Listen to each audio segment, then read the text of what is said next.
A Odisseia da Alma, a jornada de Carl Jung para o ser integral e o legado do Livro Vermelho. A vida de Carl Jung, marcada por um ponto de inflexão decisivo, sua estrondosa e dolorosa ruptura com Sigmund Freud, não foi apenas o fim de uma relação mentor-discípulo, mas o catalisador de uma profunda e transformadora confrontação com o inconsciente. Para Jung, a psique humana transcendia em muito as noções de trauma e repressão defendidas por Freud. Ele vislumbrava nela a presença vibrante e enigmática de uma alma, uma força viva que sussurrava em sonhos e se movia silenciosamente sob a superfície do pensamento consciente. A relutância de Freud em reconhecer essa dimensão mais profunda, a intuição de Jung de que existia algo mais primordial, estranho e perigoso do que a psicanálise ortodoxa ousava contemplar, empurrou Jung para um período de intenso isolamento e introspecção radical. Ele descreveu essa fase como um despencar nas profundezas, um ato de coragem quase impensável, que o levou a transcender a mera superfície da consciência e a penetrar em camadas desconhecidas e aterrorizantes de seu próprio ser. Nesse mergulho abissal, Jung foi assaltado por visões vívidas e sonhos premonitórios, alguns dos quais se revelaram assustadoramente precisos. Entre as mais marcantes, a imagem de rios de sangue inundando a Europa, um presságio visceral e grotesco da Primeira Guerra Mundial, que eclodiria apenas 2 anos depois. Jung viu a loucura coletiva se aproximar antes de qualquer outro. Essas experiências apocalípticas, povoadas por profetas, deuses, demônios e seres fantásticos, teriam levado a maioria dos indivíduos à fuga desesperada, à negação ou ao entorpecimento. Contudo, Jung fez o oposto. Ele se entregou a elas de corpo e alma, afastando-se drasticamente da vida social, da prática clínica e de suas obrigações acadêmicas para dedicar-se inteiramente ao registro e à compreensão desses fenômenos internos. O que veio à tona, através de suas mãos e sua mente, não eram meras anotações clínicas ou ensaios filosóficos discursivos, mas algo mais arcaico, mais sagrado, mais próximo da escritura antiga, do mito primordial e do sonho profético. Ele preencheu centenas de páginas com imagens intrincadas, símbolos enigmáticos e diálogos intensos com as figuras que emergiam de seu inconsciente, que se tornariam o seu monumento mais enigmático, pessoal e monumental. O Livro Vermelho, Liber Novus. Este manuscrito extraordinário, uma obra de arte e um testemunho psicológico sem precedentes, foi meticulosamente guardado por Jung em segredo por longas 5 décadas. Ele não era uma exploração teórica no sentido acadêmico usual, mas um registro visceral de uma iniciação psíquica, um processo tão avassalador em sua intensidade que Jung genuinamente temeu estar perdendo a sanidade. Ilustrado com pinturas vibrantes que misturam o arcaico e o surreal, mandalas complexas que mapeiam o cosmos interior e diálogos intrincados em caligrafia gótica que parecem ecos de tempos imemoriais, o livro detalha a morte simbólica do homem que Jung havia sido. O acadêmico respeitado, o pai de família, o herdeiro intelectual de Freud, e seu renascimento em uma nova identidade, mais autêntica e profundamente alinhada com sua essência mais profunda. Através dessas páginas, ele interagiu com figuras arquetípicas de poder e mistério inigualáveis. Uma serpente ancestral que sussurrava verdades proibidas emergindo de um poço escuro. A profetisa cega e enigmática Salomé, figura mitológica conhecida por sedução e destruição, mas que se revelou uma manifestação crucial de sua alma feminina, sua ânima. E o sábio guia espiritual Filemon, um velho alado que se tornou seu mentor interior e a voz de sua sabedoria mais profunda. Jung percebeu com uma clareza aterrorizante que seu verdadeiro inimigo não estava no mundo exterior nas críticas de Freud ou nos conflitos globais, mas residia na sombra interior, o vasto acúmulo de aspectos não vividos, reprimidos, negados ou rejeitados de si mesmo. O livro vermelho, portanto, emerge não como um manual de autoajuda ou um tratado científico, mas como um convite perturbador, perigoso e profundamente transformador para a exploração do território desconhecido e muitas vezes aterrorizante dentro de cada um. Uma descida às profundezas que para Jung quase custou sua sanidade. E batalha interna. O confronto com a sombra, o chamado do feminino interior e o encontro com o divino. A descida de Jung ao inconsciente não foi uma mera investigação acadêmica ou um exercício intelectual controlado. Ela se transformou em uma verdadeira guerra interna em larga escala, uma batalha psíquica que o arrastou para profundezas da psique que a maioria das pessoas sequer admite que existem. As visões se intensificaram, manifestando-se não apenas como imagens, mas como uma voz sutil, mal audível, mas inconfundivelmente outra, com uma sabedoria antiga e enigmática. O sonho da Europa afogada em sangue e corpos flutuantes, que se manifestou 2 anos antes da Primeira Guerra Mundial, não era apenas um presságio do caos que se aproximava, mas um espelho do caos interior. Jung compreendeu que, nesse reino, os papéis sociais, as máscaras e os títulos eram irrelevantes. Tudo o que restava era a verdade nua e crua de quem ele realmente era.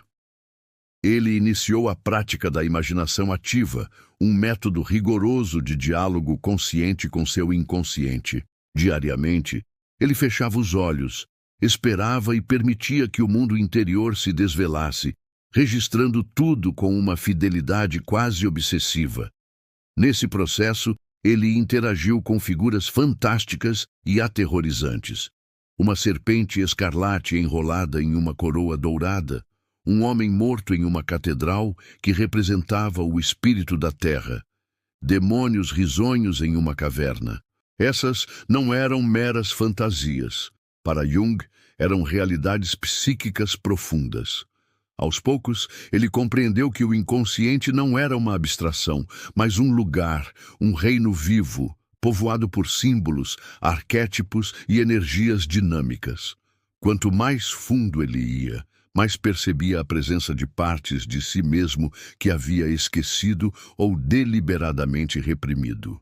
Entre elas, emergiu uma parte que queria lutar e se enfurecer. O masculino reprimido, enterrado sob anos de obediência social, polidez e uma imagem de intelectual respeitável. Essa parte o aterrorizava, mas ele escolheu enfrentá-la e escutar. Em outra visão impactante e visceral, Jung adentrou uma caverna cheia de cadáveres em decomposição, um local cujo cheiro era insuportável e as paredes cobertas de runas antigas. Uma voz interior lhe revelou: este é o seu passado esquecido, os ossos dos homens que você nunca se tornou. Essa experiência não era meramente um reencontro com traumas de infância, era arquetípica, representando a morte do eu conhecido, a iniciação em um mistério mais profundo da existência. Foi então que ele encontrou a serpente novamente, não uma criatura comum, mas uma serpente enorme e brilhante, enrolada em um trono de vidro preto. Ela falou em enigmas penetrantes. Você quer subir, mas se recusa a cair. Jung compreendeu a profundidade dessa verdade. Não se pode ascender espiritualmente sem primeiro descer às próprias profundezas. Não se pode despertar sem confrontar a escuridão interior. Não se pode ser um ser integral até tocar as partes de si mesmo que se jurou nunca olhar. Esse é o verdadeiro início da individuação. Um processo que Jung descreveu não como um caminho de bem-estar superficial, mas como uma jornada de sangue e fogo, morte e renascimento, que inevitavelmente começa com o inferno interior. A maioria das pessoas foge dessa fase, rotulando-a com diagnósticos como depressão, ansiedade ou esgotamento. Jung, porém, permitiu-se afundar completamente no lugar onde suas feridas viviam, onde a culpa se escondia, onde a dor, a raiva e a confusão estavam enterradas. Ele percebeu que a escuridão continha ouro, pois dentro de sua densidade vivia sua verdade, seu poder e sua liberdade mais autênticos. A sombra não era um inimigo a ser destruído, mas uma parte a ser integrada, um dragão a ser montado, não abatido. Ele não a negou ou medicou, ele a convidou para o círculo sagrado de seu ser, aprendendo com ela. Após a catarse de confrontar sua própria escuridão, Jung esperava talvez paz ou silêncio, mas encontrou Deus. Não o Deus das pregações dominicais ou das imagens paternalistas, mas uma presença ancestral, íntima e profundamente perturbadora. Em uma visão, uma esfera radiante de luz declarou: "Eu estou dentro de você e você tem pavor de mim." Jung compreendeu que o divino não estava fora, em igrejas ou nas nuvens, mas dentro do próprio inconsciente. Não um ser personificado, mas um símbolo, uma força psíquica que reside no nível mais profundo da alma. Essa divindade falava em fogo, sonhos, dor e verdade nua e crua. A imagem de Ishtar, o antigo deus poderoso que encolhia e desvanecia diante de Jung, simbolizava a morte das projeções externas de Deus e o movimento do divino para o interior do ser. Isso aterrorizou Jung, pois significava que a divindade não poderia mais ser adorada à distância ou relegada a templos externos. Ela precisava ser vivida, carregada, enfrentada e encarnada, abrangendo tanto a criação quanto a destruição. Ele concluiu que o ser integral é o novo templo, e que os símbolos e mitos religiosos não eram meros fatos históricos, mas realidades psicológicas que viviam dentro de nós, esperando ser decodificadas. Subsequentemente, a jornada de Jung o levou a um encontro crucial com a ânima, sua alma feminina inconsciente, que se manifestou na figura de Salomé. Diferentemente da figura bíblica sedutora e destrutiva, a Salomé de Jung era cega, mas possuía uma voz calma, estranha e cheia de um saber profundo. Ela disse: "Eu te amo, eu te vejo", uma frase que estilhaçou algo em Jung.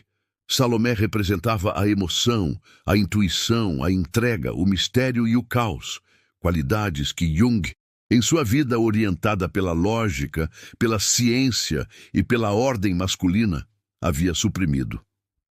A anima não buscava controle, mas intimidade e relacionamento, revelando que a verdadeira transformação não acontece pela força ou pela dominação, mas pela entrega feminina, um conceito de suavidade, receptividade e vulnerabilidade.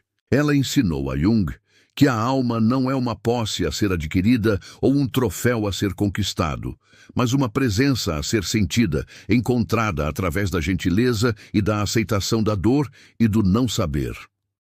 Jung compreendeu que rejeitar o feminino interior significava nunca ser um ser integral, permanecendo desconectado e sem alma.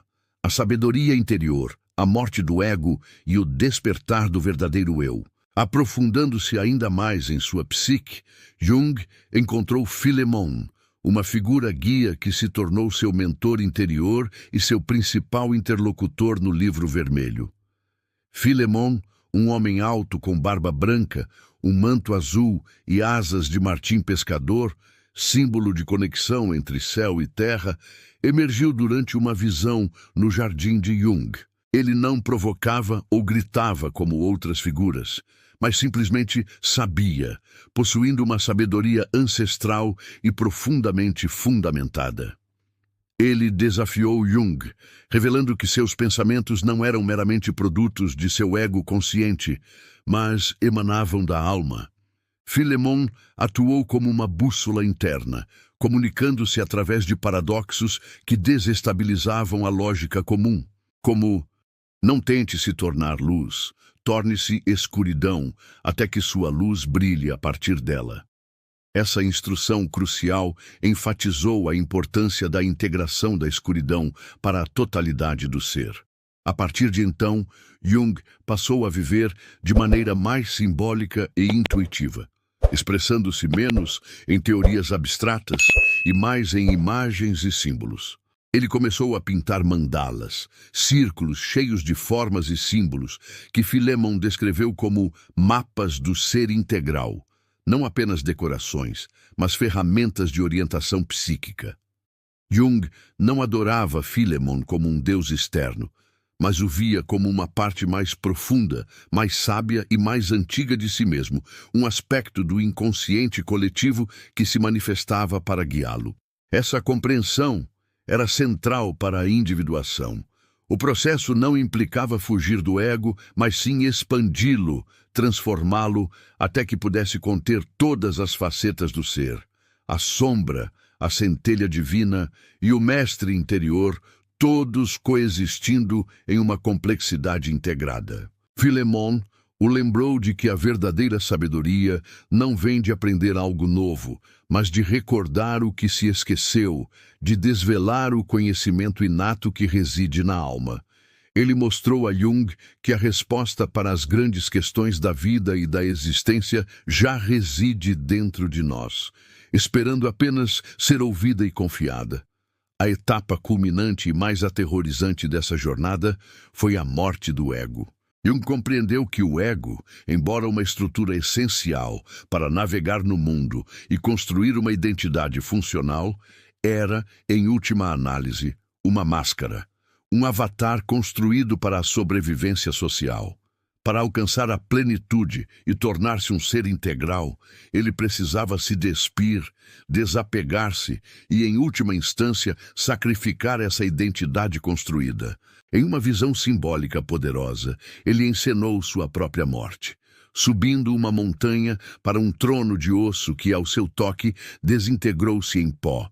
Uma voz interior, com autoridade incontestável, proclamou: "Você nunca foi feito para sentar aqui, você foi feito para cair." Essa experiência esmagadora revelou que até mesmo sua busca por iluminação e significado espiritual estava enraizada no ego, e que ele havia tentado ser alguém, um herói, até mesmo no reino interior. Essa visão conduziu Jung a um estado de total vazio, um não ser desprovido de metas, identidade ou projeções futuras. Ele permaneceu nesse nada, não se apressando para reconstruir ou escapar em ideias racionais. No entanto, dessa aparente ruína e dissolução, emergiu uma paz profunda e inesperada. Ele compreendeu que o que ele já é o suficiente, e que a morte do ego não era um fim aniquilador, mas um renascimento fundamental. Era o momento em que ele parou de tentar se consertar e começou a amar o que ele era em sua totalidade. O quebrado, o raivoso, o solitário, o confuso, o sagrado. Tudo era parte de seu verdadeiro eu, e tudo era inerentemente divino. Jung percebeu que o ego, em sua busca por controle e validação, teme a morte, mas o ser integral nasce e se fortalece precisamente através da dissolução do ego. Para se tornar o que você é, você deve deixar de ser o que você finge ser, escreveu ele. Isso não significava desistir da vida ou das responsabilidades, mas sim desapegar-se do falso eu construído sobre o medo, a validação externa e a imagem social. Quando o ego se calou, o sussurro do verdadeiro eu se fez ouvir, claro e inconfundível. Jung começou a sentir e a escrever de um lugar além das palavras, da pura intuição e dos símbolos primordiais. Essa não foi o fim de sua jornada, mas uma renascença. A morte do ego não era desaparecer, mas reorganizar a hierarquia psíquica. O ser integral assumia o trono, e o ego passava a servi-lo, como um humilde executor de uma vontade mais profunda e sagrada. O legado oculto e o convite atemporal do Livro Vermelho, um espelho para a sua alma. Após a conclusão de sua monumental e exaustiva jornada interior, Jung finalizou o Livro Vermelho, uma obra que ele considerava a magnum opus de sua vida. Contudo, em uma decisão que intrigou e frustrou gerações de estudiosos, ele optou por mantê-lo em segredo, longe dos olhos do público, por longas 5 décadas. Sua decisão, profundamente refletida e baseada em sua profunda compreensão da psique humana e do contexto cultural, expressava o temor de que o mundo da época, imerso na ciência positivista, na racionalidade cartesiana e nos valores materialistas do início do século XX, não estaria nem um pouco pronto para uma obra tão crua, pessoal, poderosa e radicalmente espiritual. Jung acreditava que, se publicado em sua vida, o livro seria mal compreendido, distorcido ou pior, o levaria a ser rotulado como um profeta ou, mais provável, um louco. Ele reconhecia que o Livro Vermelho não era uma simples coleção de ideias, um tratado psicológico formal ou uma tese acadêmica. Era o registro visceral de uma morte e renascimento psíquicos, uma cirurgia psíquica que desestabilizava profundamente e forçava o leitor a questionar suas crenças mais arraigadas, sua própria identidade e a natureza da realidade. Ao proteger o livro, Jung garantia que sua mensagem profunda e complexa não seria diluída, trivializada, descartada ou, o que seria ainda mais lamentável, mal interpretada de forma a desacreditar todo o seu trabalho. A publicação póstuma do Livro Vermelho em 2009, 50 anos após a morte de Jung, finalmente revelou ao mundo um lado do pensador que poucos ousaram imaginar. Não o acadêmico rigoroso, nem o médico clínico, nem o pai da psicologia analítica, mas o místico, o homem que encarou o abismo da alma e, através da desintegração do ego, encontrou o seu ser integral. Para aqueles poucos que se permitiram não apenas folhear, mas de fato adentrar e se render às suas páginas, o Livro Vermelho transformou-se em algo muito mais do que um tomo de psicologia. Tornou-se um companheiro íntimo, um guia espiritual profundo, um sussurro vindo do outro lado do sofrimento. Contudo, mesmo hoje, a maioria das pessoas que o iniciam não o terminam, pois ele não foi feito para ser lido no sentido convencional, de princípio ao fim, mas sim para iniciar e despertar. Ele não foi concebido como uma conclusão de suas teorias, mas como um convite irrecusável para o leitor a seguir o mesmo caminho que Jung corajosamente trilhou.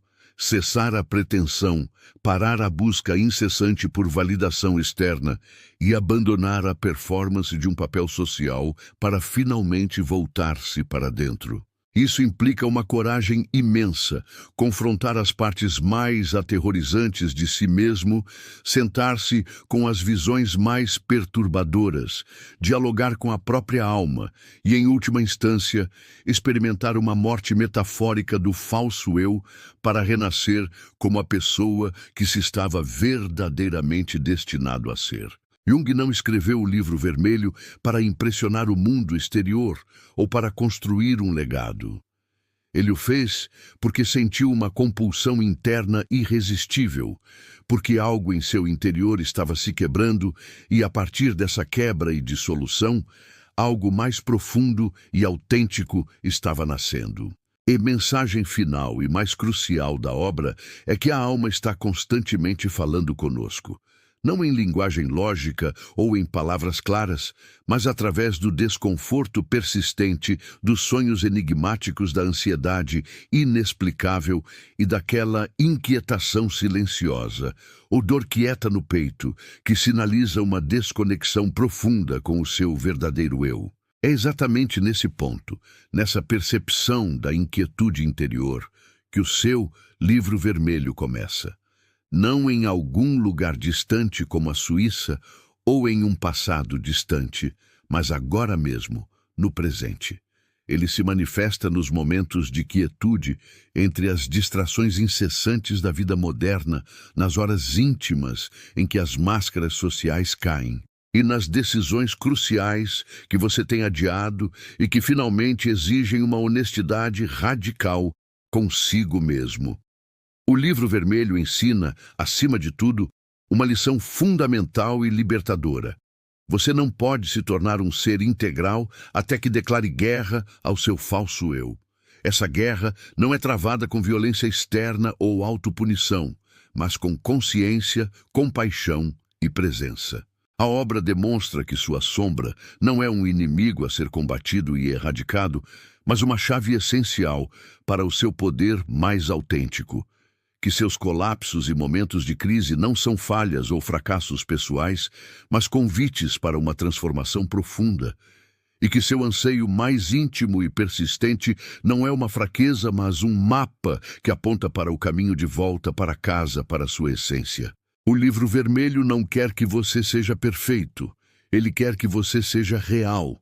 E ser real significa corajosamente revisitar os lugares que você evitou em sua própria história. As memórias dolorosas que ainda o atingem com força, o luto profundo que você nunca chorou de verdade, a culpa que você enterrou sob um sorriso superficial e as partes de si mesmo que você renegou e desapropriou apenas para ser amado ou aceito socialmente. Jung nos mostrou que se você estiver disposto a enfrentar essas verdades incômodas e essas partes esquecidas, algo extraordinário desperta. Não uma nova versão artificial de você, mas a versão original. O verdadeiro eu, antes que o mundo lhe dissesse quem deveria ser o eu, que não precisava de permissão para sentir plenamente, para acreditar profundamente, para falar sua verdade ou para sonhar sem limites. Essa é a verdadeira individuação, não um sucesso material ou uma cura superficial, mas um profundo retorno para casa, um reencontro e uma integração com sua essência mais autêntica. E para iniciá-la, você não precisa de um volume de couro vermelho ou de teorias psicológicas complexas. Você só precisa de silêncio e de uma pergunta sincera e corajosa. Comece por aí. O que estou evitando em minha vida? O que eu sei no fundo de mim, mas me recuso a admitir e a encarar? Que parte de mim precisa morrer para que algo genuíno e real possa finalmente viver e florescer? O Livro Vermelho assegura que sua alma responderá, mas somente se a pergunta for feita com o coração inteiro, buscando não apenas informação intelectual, mas uma transformação radical. Veja bem, esta obra de Jung nunca foi apenas um livro no sentido convencional. Ela é, em essência, uma porta para o seu ser integral, para o sagrado que reside em você, para a verdade que liberta e ilumina. E você não precisa entender cada nuance filosófica ou cada símbolo complexo para atravessá-la. Você só precisa ter a coragem e a abertura para dar o primeiro passo. Uma vez que você o faça, sua percepção da vida mudará irrevogavelmente. Você deixará de perseguir coisas que não importam ou que não ressoam com sua alma. Parará de buscar validação externa em pessoas que não conhecem a profundidade de sua alma. E, finalmente, cessará a fuga da solidão e do silêncio, pois agora você saberá que essa solidão era, o tempo todo, a sua alma tentando se comunicar, chamando-o de volta. E em sua voz, na voz de sua alma, você encontrará um poder inegável. Não o poder barulhento, agressivo e dominador que a sociedade nos ensina a buscar e a valorizar, mas o poder tranquilo, fundamentado e inabalável de alguém que conhece sua própria essência e que não precisa mais prová-la a ninguém. Esse é o verdadeiro despertar. Olhar-se no espelho e não mais ver um projeto a ser consertado ou uma versão a ser aperfeiçoada, mas uma pessoa a ser amada incondicionalmente, em sua totalidade. Carl Jung não escreveu o Livro Vermelho para impressionar o mundo exterior, nem para construir uma reputação duradoura ou um legado acadêmico. Ele o fez porque sentiu uma compulsão interna irresistível e inegável, porque algo em seu interior estava se quebrando de forma irremediável, e a partir dessa quebra, algo mais profundo, mais verdadeiro e mais autêntico estava nascendo. Você pode estar nesse exato momento agora em sua própria vida. Talvez a vida antiga não se encaixe mais, não sirva mais aos seus propósitos. Talvez os sonhos que você perseguia com tanto afinco não façam mais sentido, pareçam vazios. Talvez você esteja acordando de madrugada, sentindo-se estranhamente perdido e desorientado, apesar de ter feito tudo certo, conforme as expectativas externas. Se você se identifica com essa sensação, isso é bom. Esse é o momento crucial. É aí que tudo começa. Essa é a sua descida, o início da sua própria jornada de individuação. Não lute contra ela. Não a entorpeça com distrações ou vícios. Siga-a. Deixe-a quebrar você, se for necessário. Deixe-a mostrar o que esteve esperando dentro de você o tempo todo, na escuridão.